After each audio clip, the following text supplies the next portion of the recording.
Bonjour, je m'appelle Yannou Collard, je suis belge et je suis l'auteur d'un livre dont le titre a été choisi. Il s'appelle Lino, Arnold, Jack et les autres. Lino parce que Lino Ventura a été la partie la plus importante de ma vie. J'ai passé 10 ans à ses côtés, bien qu'il soit marié et père de 4 enfants.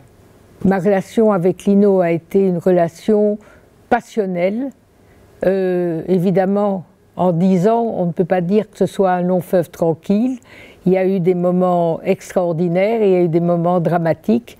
Et c'est ce que je raconte. Je raconte l'histoire d'un homme et de moi, à côté de lui, et d'un homme qui, finalement, s'est forcé de respecter son devoir avant de parler ou de choisir sa part d'homme dans la vie. J'ai rencontré Lino parce qu'en fait, moi j'avais un bureau de relations publiques et j'avais déjà comme client un très grand metteur en scène qui s'appelait Terence Young, qui à l'époque faisait un film avec Richard Branson et Lino Ventura à Rome, qui s'appelait Valachi Papers. Et Terence Young avait une amie californienne qui était peintre et il a décidé de faire une exposition pour cette personne à Paris. Et il m'a donc demandé d'organiser cette exposition à laquelle il est arrivé avec Lino Ventura, que je n'avais jamais vu ni de près ni de loin. Et je dois dire que ma première rencontre a été loin d'être très agréable, ça a été plutôt le contraire.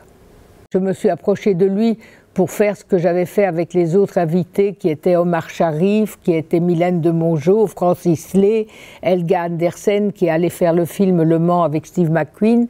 Et quand je lui ai demandé de poser avec l'ami de M. Terence Young, quand je lui ai demandé si ça ne le dérangeait pas, il m'a dit oui, beaucoup, et il m'a tourné les talons. Il a tourné les talons et je suis allée voir Terence Young qui m'a dit tu as pu faire les photos avec les stars qui étaient là, et j'ai dit oui, mais alors si tu veux Ventura, il faudra que tu demandes toi-même parce que moi je viens de m'opposer à un camouflet inacceptable.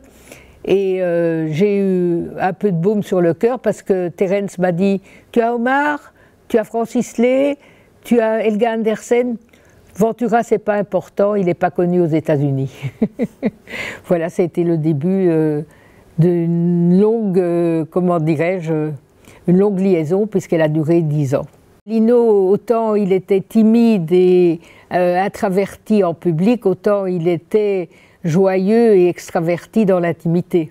Et je pense que je peux dire que je suis peut-être la seule à vraiment connaître Lino Ventura.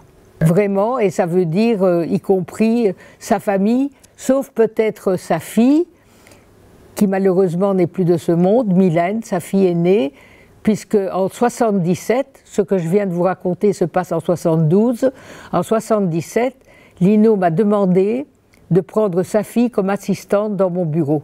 Donc sa fille était au courant de tout et elle connaissait son père. Quand Madame Ventura a sorti le livre sur Lino, sa fille est venue me demander d'écrire un autre livre parce que ce livre-là ne reflétait pas la vérité sur son père. Moi j'ai continué ma vie et ma vie c'était à la fois le cinéma, la gastronomie, puisque c'est moi qui ai fait des cuisiniers. Et ça, je l'ai décidé en 72, et je parle de Bocuse, Verger, Guérard, Houtier, là vraiment la nouvelle vague des cuisiniers.